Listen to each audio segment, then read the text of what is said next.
Good morning, students. Today we will going to learn about the remaining portion, means the continuation portion of the lesson 4, that is called excretion. So already I explained about the structure of nephron. Is it right?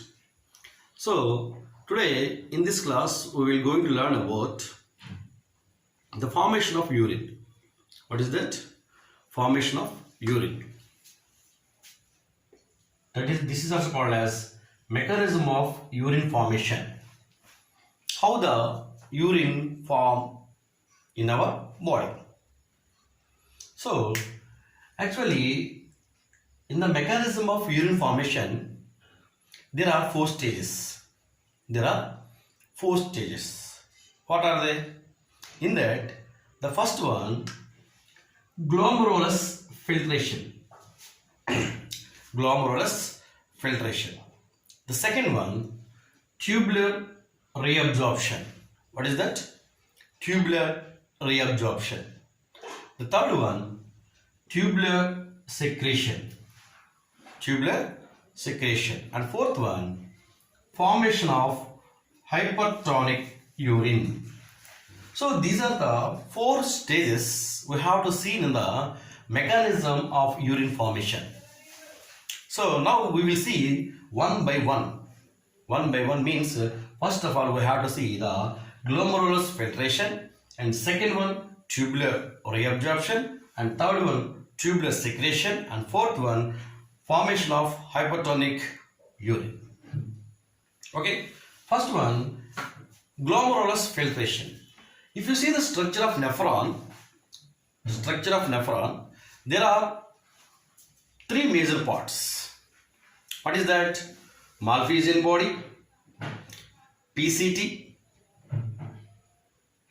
loop of Henle, and DCT.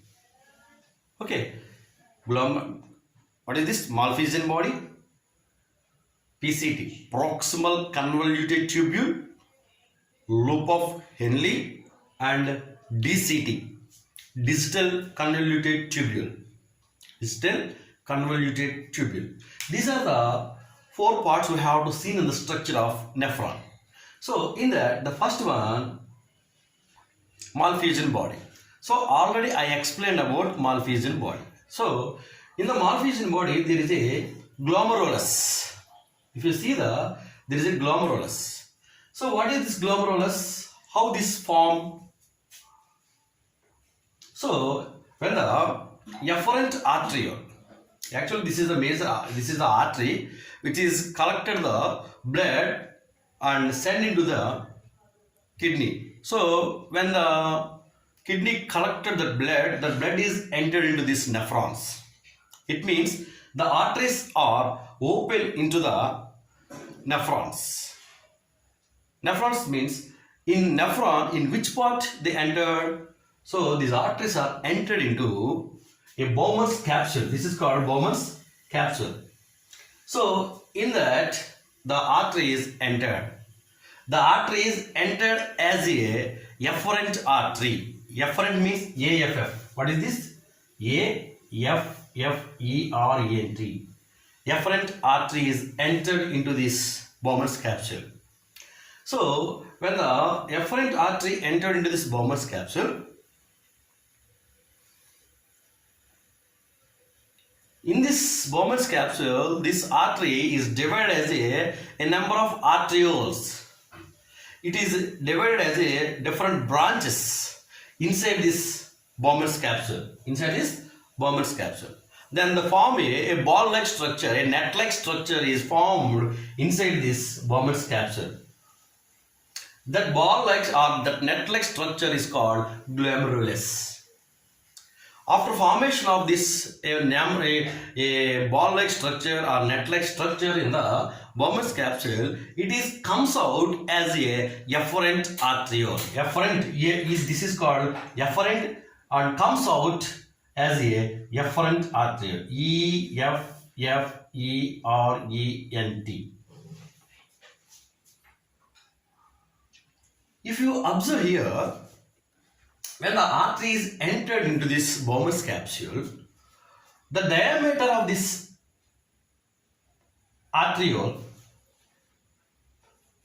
it is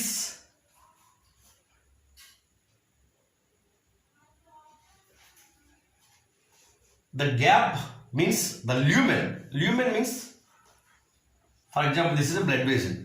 So the empty space, inside the empty space is called lumen. So the afferent arteriole lumen is higher than the efferent arteriole. Do you understand? అంటే ఈ ఆర్టరీలో ఉన్నటువంటి ఖాళీ ప్రదేశం ఉంది కదా మధ్యలో gap, ఆ gap ఈ ఎఫరెంట్ ఆర్టరీల్ కంటే ఎక్కువగా ఉందన్నమాట.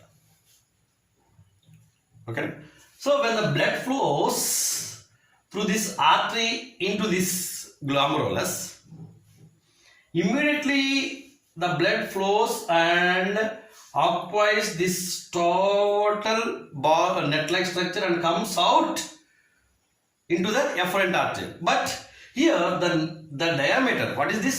The diameter. This is also called lumen, also diameter. The diameter of this efferent artery is very less. So that's the reason automatically the blood is stuck here. It stops. It means forcefully it stops in the efferent arteriole. Why? Because the diameter of this efferent arteriole is very less compared with the efferent arteriole. So that's the reason suddenly the flow of blood it breaks. When the flow of blood it breaks, automatically there is a movement takes place in the glomerulus. There is a movement takes place in the glomerulus. Then automatically the blood is filtered. The blood is filtered in this glomerulus. In this glomerulus. When the blood is filtered in the glomerulus, the waste entered into this next portion. That is called PCT, proximal convoluted tubule. So what are the waste materials which is not useful? It is not useful to our body, that all the waste materials are sent into the PCT, proximal convoluted tubule. But even though it is considered as a waste, but in that waste also some of the materials are useful to our body. Useful to our body. So such kind of materials are sent into this PCT from the Malpighian body. Okay, this is about glomerulus filtration. In the glomerulus there is a filtration process that is called glomerulus filtration. This is also called as ultrafiltration. What is this? Ultrafiltration. So the second stage, that is called tubular reabsorption. What is that? Tubular reabsorption. So when the filtration takes place in the glomerulus, after filtration the filtered waste materials are entered into this PCT, means proximal convoluted tubule. So actually when the waste entered into this PCT, that material it's look like a blood only. It look like a blood, but in this blood the blood cells are filtered. The blood cells are filtered and some other substance also filtered in the glomerulus. But this is called primary urine. What is that? Primary urine. The primary urine it's look like a blood, but in that there is no blood cells. The blood cells are filtered here. So after that actually the second stage, tubular reabsorption. Tubular reabsorption means in this primary urine some of the useful substances are reabsorbed by this peritubular network. See, black colored net-like structure is there, no? That is called peritubular network. This belongs to afferent artery. By this peritubular network, in the primary urine, what are the substances are useful to our body, that all the materials are absorbed by this peritubular network.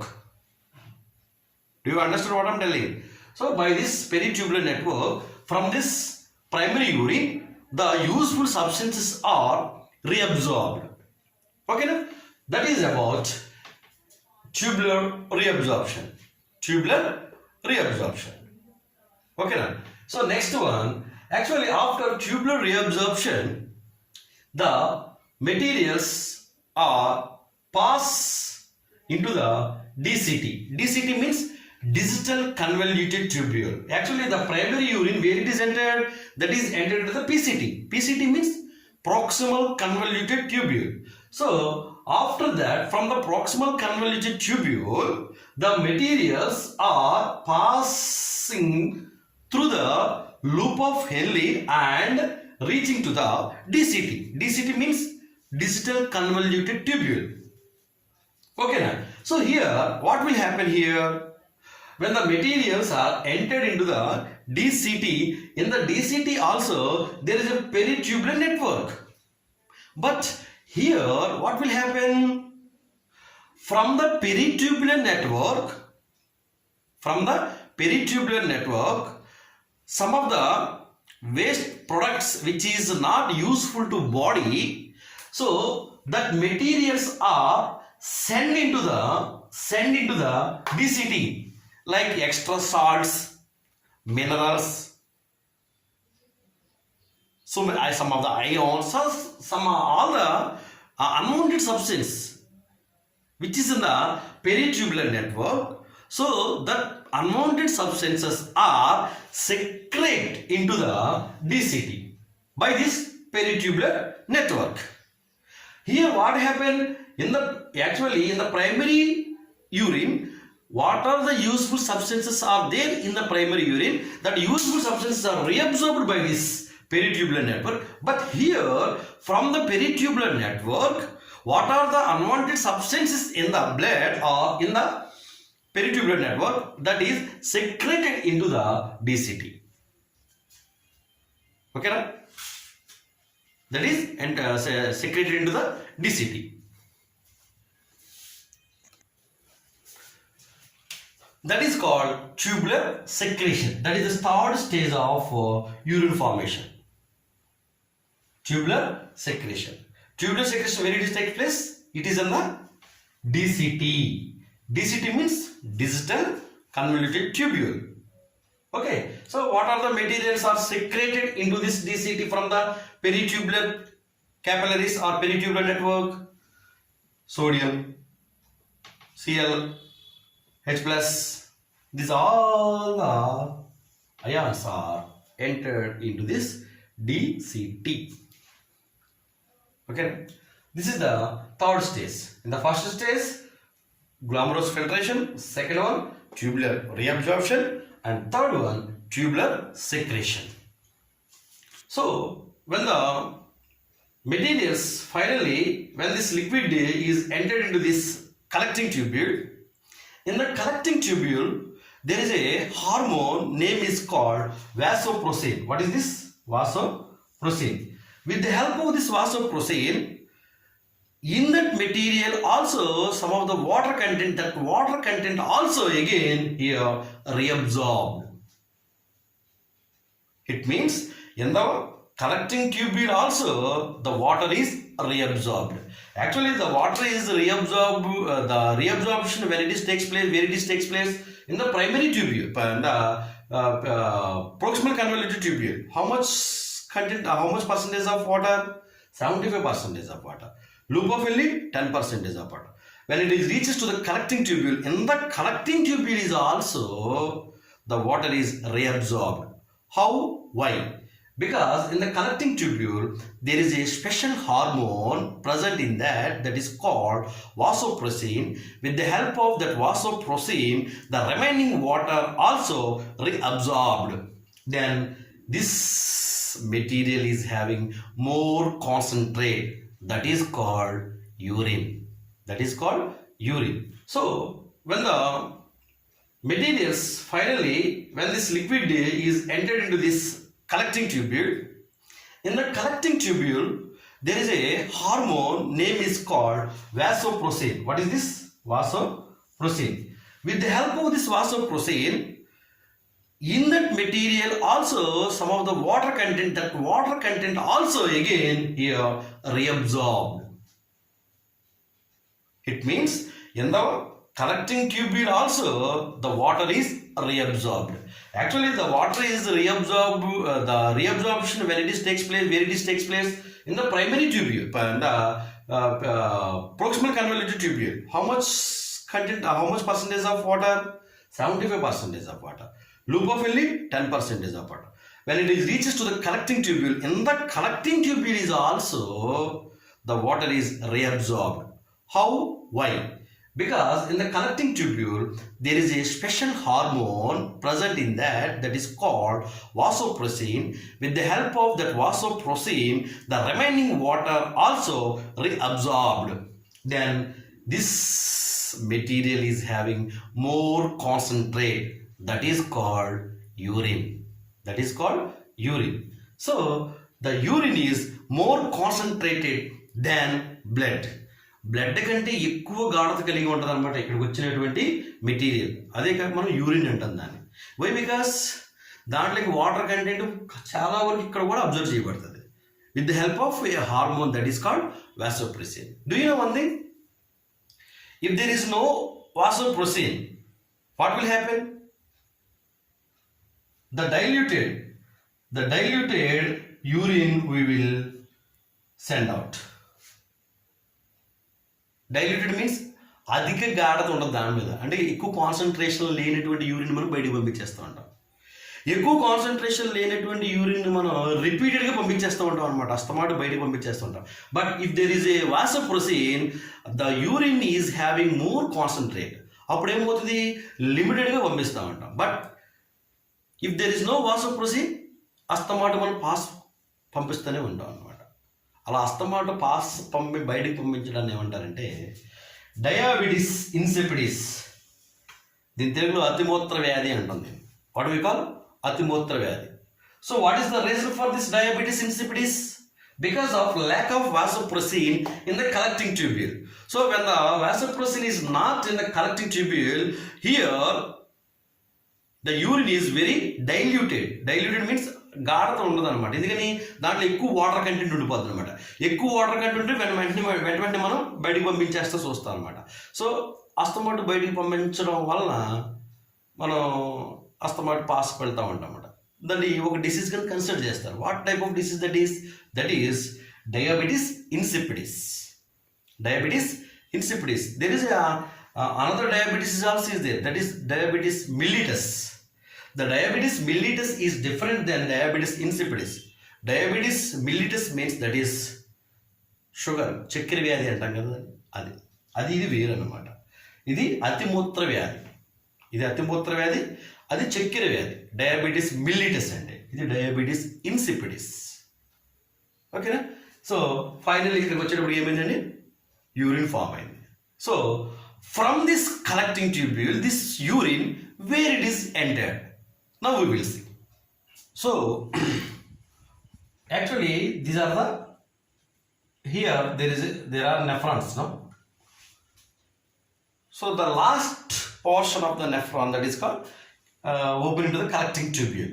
So these are the collecting tubes. That all the collecting tubules are open into a funnel-like structure or a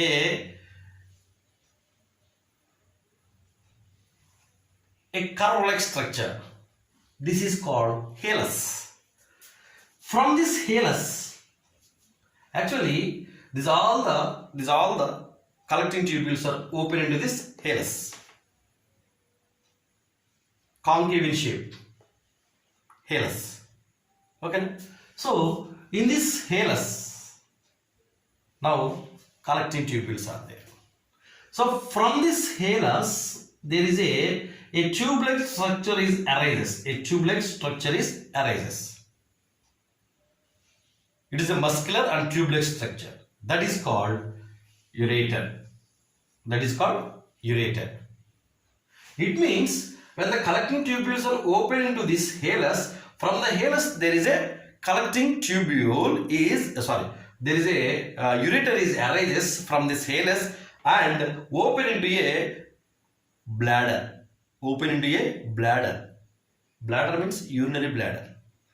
It means the ureters are arises from the hilus and open into the bladder. Actually, this what is the function of this ureter? When the collecting tubules are sends the urine into this hilus, from the hilus the urine is collected by this ureter and sent into the urinary bladder. If you see the length of this ureter, that is 30 centimeters. That is 30 centimeters. The length of the ureter. The starting portion of the ureter, hilus, the ending portion of the ureter, urinary bladder. Urinary bladder. That is about ureter. Okay, now next part, urinary bladder. If you see the urinary bladder, it's look like a sac-like structure and a sanchilani nirmanam. And also it's appear as a pear shape. What is that? Pear shape. That is called pear shape. It is like sac-like structure. Where it is located? Pelvic part of the abdomen. Pelvic part of the abdomen. Pelvic part of the abdomen. From these two ureters, the urine is sent into this urinary bladder. Do you know the capacity of this urinary bladder? 300 to 800 ml, milliliters of urine is collected and stores this urinary bladder. 300 to 800 milliliters of urine is stored in this urinary bladder. This is about urinary bladder. Next part, urethra. What is this? Urethra. The urinary bladder is open into a urethra. It means the urinary bladder open into urethra. Okay. So urethra, it is long in male compared with female. It means in female the urethra is only 4 centimeters long, but this urethra in male, it is nearly 20 centimeters. In female this urethra is also called as vestibule. Okay, so here the urinary bladder and urethra, in between there is a sphincter, means oka cap like structure, sphincter. అంటే అది ఆపు ఉంచుతుంది అనమాట. యూరిన్ని urinary bladder నుంచి డైరెక్ట్గా బయటికి పంపాలి అంటే this splinter should be open. This splinter, what is this splinter? There is a splinter in between the bladder and urethra. When the sphincter is open, the urine comes out through the urethra. Actually, in the male, this is the common passage. Urethra is the common passage for send out the urine as well as send out the sperm. Means the reproductive tract and urine tract both are same in male. Reproductive tract and urinary tract both are same. అంటే urine దాని ద్వారానే వస్తుంది, ఒకే track, ఆ track urethra ద్వారానే వస్తుంది, and also spam కూడా ఆ urethra ద్వారానే వస్తుంది అన్నమాట. So that's the reason this urethra is in male is called as urinogenital duct. What is that? Urinogenital duct. But if you see the female, both tracts are different. Urine tract is different and reproductive tract is different. But if it is male, both are common. Means urine and sperm both come through a single way, that is called urethra. So that's the reason this urethra in male is called urinogenital duct. This is most important bit. Okay, next, maturation.